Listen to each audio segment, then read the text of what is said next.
پیارے پیارے عزیز دوستو، السلام علیکم ورحمۃ اللہ تعالی وبرکاتہ۔ محترم سامعین اکرام، آج کی اس ویڈیو میں ہم آپ کو قرآن مقدس کی ایک ایسی مبارک اور بابرکت صورت سنانے والے ہیں جس کو سننے سے اتنی زیادہ برکتیں حاصل ہوتی ہیں، اتنے زیادہ فائدے حاصل ہوتے ہیں کہ ہم آپ کو گنا نہیں سکتے اور آپ حضرات شمار نہیں کر سکتے۔ پیارے عزیز دوستو، قرآن مقدس میں ایک ایسی مبارک اور بابرکت صورت ہے جسے ہمارے اور آپ کے آقا صلی اللہ تعالیٰ علیہ وسلم کے نام پاک سے نسبت ہے، یعنی سورہ محمد۔ آپ حضرات خود ہی اندازہ لگائیں جس سے ہمارے اور آپ کے آقا صلی اللہ تعالیٰ علیہ وسلم کے نام پاک سے نسبت ہو، وہ صورت کس قدر مبارک اور بابرکت ہوگی۔ اس صورت کو سننے سے زندگی کی پریشانیاں، مصیبتیں، تکلیفیں ایسے دور ہو جاتی ہیں کہ ہم آپ کو پتہ ہی نہیں چلتا ہے۔ کاروبار سے بے برکتی، تنگ دستی، غربت، جادو ٹونا سب ختم ہو جاتا ہے۔ پیارے عزیز دوستو، اگر آپ حضرات کے کاروبار میں بندشیں لگی ہوئی ہیں، جادو کیا ہوا ہے، یا پھر آپ حضرات قرض میں ڈوبے ہوئے ہیں، یا پھر آپ حضرات کے اوپر کسی نے جادو کرا دیا ہے، یا آپ کے گھر میں کسی کے اوپر بھوت جنات کا آنا جانا ہے، یا پھر آپ حضرات کے ابھی تک نیک اولاد نہیں ہے، یا اولاد ہے لیکن وہ فرما بردار نہیں ہے، یا میاں بیوی کے درمیان نا اتفاقی رہتی ہے، لڑائی جھگڑے رہتے ہیں،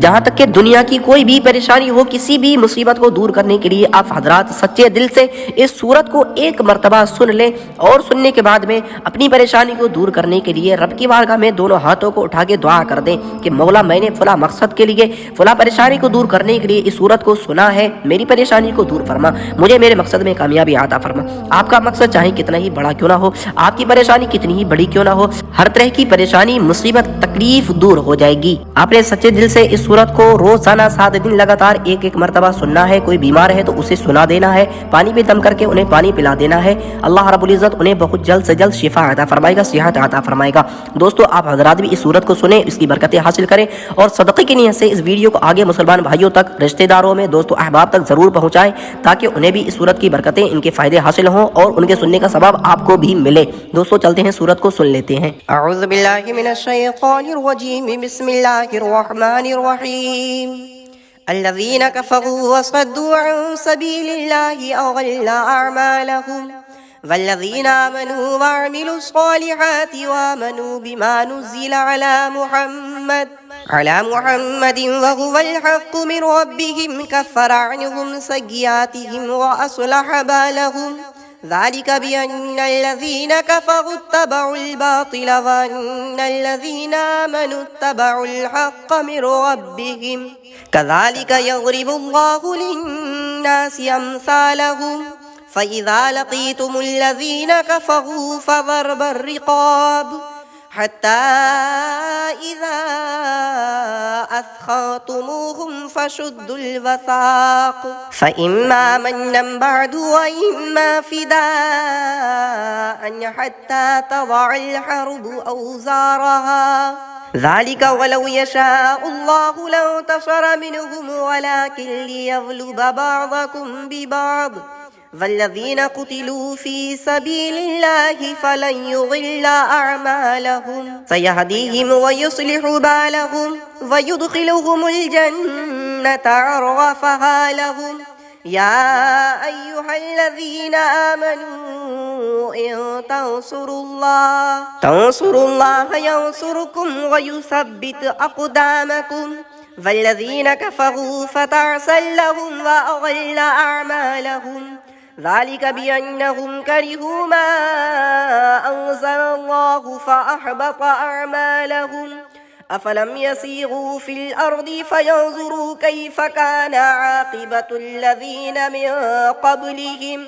دمر الله عليهم وللكافرين أمثالها ذلك بأن الله مولى الذين آمنوا وأن الكافرين لا مولى لهم إن الله يدخل الذين آمنوا وعملوا الصالحات جنات تجري من تحتها الأنهار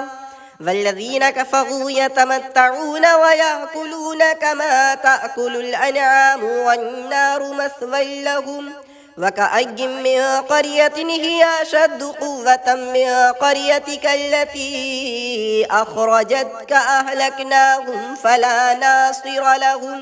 أفمن كان على بينة من ربه كمن زين له سوء عمله واتبعوا أهواءهم مثل الجنة التي وعد المتقون فيها أنهار من ماء غير آسن وأنهار من لبن لم يتغير طعمه وأنهار من خمر لذة للشاربين وأنهار من عسل مصفى ولهم فيها من كل الثمرات ومغفرة من ربهم كمن هو خالد في النار وسقوا ماء حميما فقطع أمعاءهم ومنهم من يستمع إليك حتى إذا خرجوا من عندك قالوا للذين أوتوا العلم ماذا قال آنفا أولئك الذين تبع الله على قلوبهم واتبعوا أهواءهم والذين اهتدوا زادهم هدى وآتاهم تقواهم فهل ينظرون إلا الساعة أن تأتيهم بغتة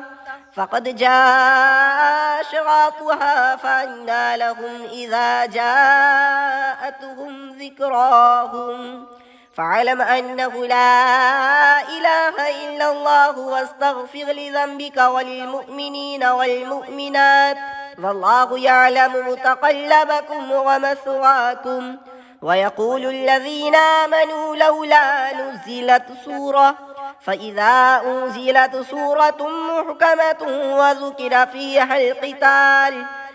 القتال رأيت الذين في قلوبهم مرض ينظرون إليك نظر المغشي عليه من الموت فأولى لهم طاعة وقول معروف فإذا عزم الأمر فلو صدقوا الله لكان خيرا لهم فهل عسيتم إن توليتم أن تفسدوا في الأرض وتقطعوا أرحامكم أولئك الذين لعنهم الله فأصمهم وأعمى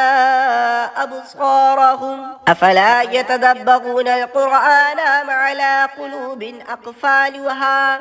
إن الذين ارتدوا على أدبارهم من بعد ما تبين لهم الهدى الشيطان سول لهم وأملى لهم ذلك بأنهم قالوا للذين كرهوا ما نزل الله سنطيعكم في بعض الأمر والله يعلم إسرارهم فكيف إذا توفتهم الملائكة يضربون وجوههم وأدبارهم ذلك بأنهم اتبعوا ما